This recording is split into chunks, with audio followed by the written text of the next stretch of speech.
The overall purpose and aims of the event is to create a high-profile event in aid of homelessness. Throughout the course of the project, the event management team have continually researched the cause of the event, ensuring that we've kept up to date with the current affairs surrounding the cause and the location of the event, relaying any relevant information back to the client.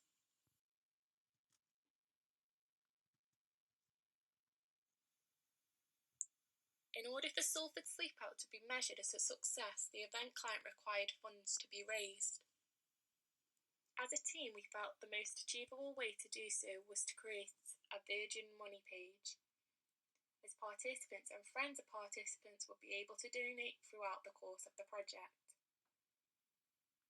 Due to sharing the same cause of interest, Salford Sleep Out was initially planned to contribute to the Big Sleep Out. However, due to unforeseen circumstances, we postponed the event, changing the date, resulting in the client feeling it was more appropriate to change the name charity of the event. The new charities benefiting from the event include Salford for Good and the Narrowgate Project. The client requested the money to be split equally between the named charities, although because some members of the public donated money whilst Salford Sleep Out was being coordinated alongside the World's Big Sleep Out, it was decided that they shall receive 1% of all money raised. Our first scheduled event was originally meant to be taking place on the 7th of December 2019, the same day as the World Big Sleep Out, but unfortunately had to postpone the event to March 2020. As we were delayed in getting the required approval from the Finance Department, we had very little time to promote the event. As a result of this, we had limited time before the Sleep Out to recruit participants from the university's staff and students, its business partners, and also the alumni. We also faced extreme weather conditions in the run-up to the event. The grass was severely waterlogged and flooded. Also during this time, it was a local election, so our key partners, Salford City Council, were tied up with this. Salford for Good is a charity that makes it easier for people and businesses to support and give to good causes. There are over 13,600 local charities and community groups in Salford, and they all do a fantastic job to help improve the quality of life and well-being of the people living in Salford. Salford for Good aims to support these good causes to make Salford a great place to live, visit and work.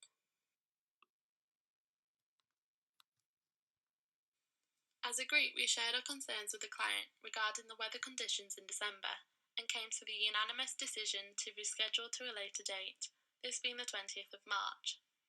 Having noticed a few problems with the ground due to bad weather, we liaised with our client to discuss changing the location and decided to host the event on the grass area outside the Maxwell building, as this was better protected from the rain. After experiencing the bad weather in December, we made sure to have a contingency plan in place in case we experienced problems in March with the new location. Like our previous plan, Maxwell Hall would be used as our backup, as it would provide shelter and is in walking distance of the outdoor space. The hall was also to be used for the entertainment and food and refreshment before the sleep out. As the outdoor space is next to a main road running through to Manchester, we worked with the security team to make sure the participants would be safe. We would do this by fencing off the area to keep a safe distance from the road. All decisions made for the location of the event were approved by the client. After our team designed the poster, we needed to recruit as many people as possible to take part in the Sleep Out. Our client was in contact with the local businesses and alumni, so it was our job to recruit from inside the university to sign up as many staff and students as possible. Posters were positioned in common rooms, notice boards, and also at travel links in close proximity to the university. Flyers were also handed out, with us explaining the event, its purpose, and also giving guidance on how to sign up for the event. According to the Guardian newspaper, in 2018, 21 homeless people died in the city of Manchester. That's 3 more than in Birmingham and 4 more than Liverpool. Figures show that the poverty of an area is closely linked to the number of homeless deaths. The move to private areas had about 9 times more deaths of homeless people. Official rough sleeping counts in Manchester have soared from 7 people in 2010 to 123 people in 2018, and, in common with many other cities, numerous people are bedding down in the city centre doorways and underpasses, with one homeless man who has lost 2 friends to this has even set up his own homeless tours to increase awareness. Following on from this, various other news articles have stated that of those 123 sleeping rough, 95 are male, 23 female, and 5 are listed as gender not known. The number of females counted in 2017 was 14, so the figure of 23 this year represents a 64 increase in females counted. The number of young people, which is aged 18 to 25, counted on the streets also saw a rise to 12 in 2018 from 5 in 2017, which is a 140% rise. The street count is a single night snapshot carried out between the 1st of October and the 30th of November of people sleeping rough in a local authority area. Rough sleepers are the visible tip of an iceberg of the much larger homelessness crisis. The rough sleepers count is widely regarded by the homeless organisation as inadequate due to it being perceived as severely undercounting the problem. Greater Manchester's strategic lead of the homelessness, Mike Wright, criticised the street count last August, when the street count was 278 for Greater Manchester, and the bed every night scheme recorded much higher figures. He stated, "We always knew the annual rough sleeper count was a blunt instrument. You may have someone who has been on the streets for 364 nights a year, but found a bed that one night, and they don't count on the statistics. Now we know that there are at least 500 people regularly rough sleeping in our region." Andy Burnham's campaign to end street homelessness is helping homeless people to find shelter, but whether he achieves his campaign pledge at the ending street homelessness in Greater Manchester by 2020 remains to be seen. Across Greater Manchester, there's 5,564 people that are homeless. 1,804 of these are individuals in Manchester and 1,088 are in Salford. These are people who are either living on the streets or in temporary accommodation. These figures do not include people who are termed the hidden homeless, which means people who are staying with friends or family or who are sofa surfing. Greater Manchester is also considered to be an eviction and repossession hotspot.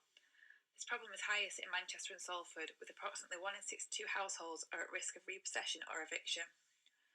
The homelessness crisis is most obvious in the city centre, with people sleeping in doorways and under flyovers is a regular sight.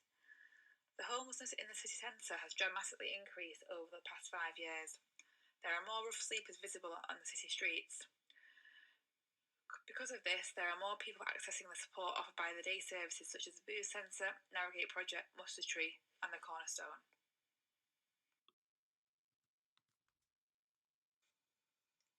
When carrying out the market research for our event, we thought it would be helpful to collect some primary research to gauge people's thoughts on homelessness and our proposed event. This information was collected using a questionnaire tool on Instagram. This was a quick way to collect opinions from a large amount of people that fit into the age range the event was targeted at. I posted 7 yes or no questions, which can be seen here. The first 2 questions asked was, is homelessness something you see regularly, and is it a cause that you care about? Both questions had a majority vote of yes, with over 90%. This shows that it is a huge issue in Salford and one that people genuinely care about and would hopefully be interested in helping. The next question, being had they ever helped with a homeless charity, was more down the middle. This was promising either way, as 50% are already willing to help the charities, and the rest that haven't yet might be more interested to get involved, as they previously did state it was an issue that they cared about. These statistics encourage the idea that we would be successful in signing people up for the event. One of the charities we are working alongside for the event is Salford for Good. I asked whether anyone had heard of this, and a staggering 95% said no. This shows how important it is to hold this event and spread the awareness of the charity and the cause. Salford for Good are a charity led by 5 Salford-based community organisations that focus on helping local causes. They are a great addition to our event as they can help get more people involved through local business connections. In regards to the sleep out being planned, 69% voted it was a good way to raise money and awareness. As you are aware, this event was originally planned for the middle of December. However, it was agreed to be moved to March due to several reasons, the weather being a key reason. I asked as one of the questions whether they believed March was a better time to hold the event in comparison to December. 70% voted yes to this, which confirms we made the right decision to postpone the event. To raise money for the event, we put a £10 fee on the sign-up. 93% of those voting agreed that this was a reasonable fee, encouraging the idea that they would sign up. In this research, we collected votes from 400 people, which proved very helpful in the planning of our event and overall decision-making. When we first started to plan for the event, we created a Gantt chart, as this made sure all areas had been covered and deadlines for the event had been met. We were able to use the chart to mark our progress and make a plan for the following week, as we now needed to ensure everything was in place for March. As we needed to update the posters and recruit people for the event in March, we held weekly meetings with the client to keep everyone up to date on the plan for the upcoming weeks, and share any concerns we have with the client and our team. We worked alongside the client to ensure their requirements for the event had been met and were satisfied with any changes we had made. As we were planning for a large-scale event, we worked closely alongside the security team to ensure we were meeting health and safety requirements. When planning the event for December, we set the maximum capacity to 400 participants, with the area outside the Salford Art Gallery being suitable for this amount of people. When liaising with the client to plan for the event in March, we were aware that the Easter holidays were fast approaching after the event, and students would be heading home for the break, therefore impacting the number of people signing up. We acknowledged this when deciding on the new location, with it being a smaller space. We planned to reach out to students by promoting the event in lectures, as we could present to a large audience and bring more light to the cause we were raising money for. As a team, we designed and handed out flyers around the university, along with posters that we stuck up around the university buildings. We found that through using social media, we will be able to reach more people. We took advantage of this by sharing our posts on Instagram and Facebook, as students are more likely to see these posts and can spread the word.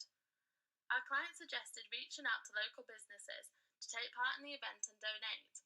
We personally contacted a number of local businesses who we believed would be interested in helping out. Many of the businesses we heard back from were keen to partake in the event, with it being for a worthy cause. Any decisions made about our marketing strategy and our target audience were shared with our client during meetings to ensure they were satisfied before proceeding with promoting our event to the public.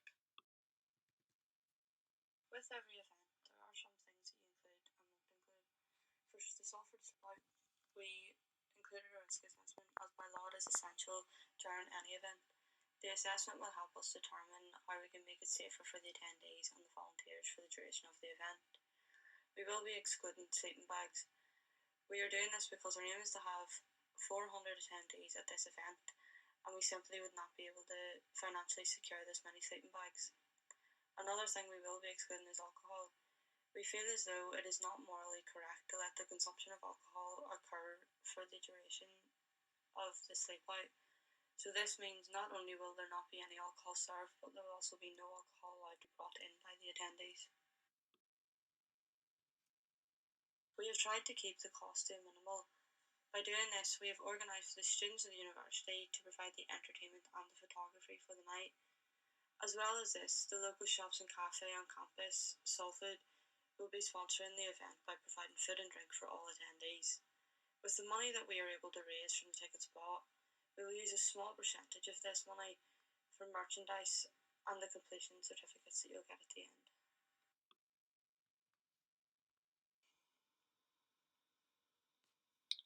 Unfortunately, the event once more has had to be cancelled. This was due to issues out of our control that we could not have anticipated. Because of the spread of the coronavirus, all events have had to be cancelled, as told by the government. This was obviously not the news we wanted, as we had been planning the event since September. However, it's the best way to keep everyone safe from the virus. Despite another setback, we hope that all of our planning and research shown throughout this presentation can be put to good use, and the event can go ahead next year instead. Thank you so much for listening to our presentation.